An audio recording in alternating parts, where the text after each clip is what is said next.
தேர்தல் கருத்து கணிப்பு என்ற பெயரில் மக்களை ஏமாற்றுவதாக அம்மா மக்கள் முன்னேற்றக் கழக பொதுச் செயலாளர் டிடிவி தினகரன் குற்றம் சாட்டியுள்ளார்.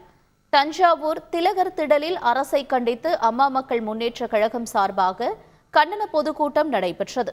இதில் பேசிய அக்கட்சியின் பொதுச் செயலாளர் டிடிவி தினகரன், தேர்தல் தேதியும் அறிவிக்கவில்லை, கட்சிகளின் கூட்டணியும் முடிவாகவில்லை, ஆனால் கருத்து கணிப்பு என்ற பெயரில் மக்களை ஏமாற்றுவதாக அவர் குற்றம் சாட்டினார். தேர்தல் இன்னும் எப்ப தேதி அறிவிக்கல.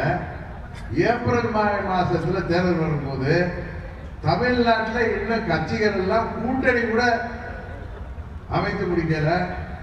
அதுக்குள்ள டிசம்பர் 24 இருந்து ஜனவரி 20 வரைக்கும் ஏதோ சர்வே எடுத்தேன்னு சொல்லி 37 தொகுதியில திமுக ஜெயிக்கிறாங்க.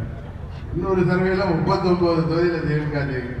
மக்களை ஏமாற்றுவதற்கு எப்படி தேர்தல் வாக்குறுதிங்கிற பெயர்ல மக்களை ஏமாற்றினாங்களோ அதே போல இன்றைக்கு கருத்து கணிப்புகள் என்ற பெயர்ல மக்களை ஏமாற்றுவதற்கு இது திமுகவின் பின்னணியில நடக்கிற முயற்சி. செய்திகளை உடனுக்குடன் தெரிந்து கொள்ள உடனே சப்ஸ்கிரைப் பண்ணுங்க.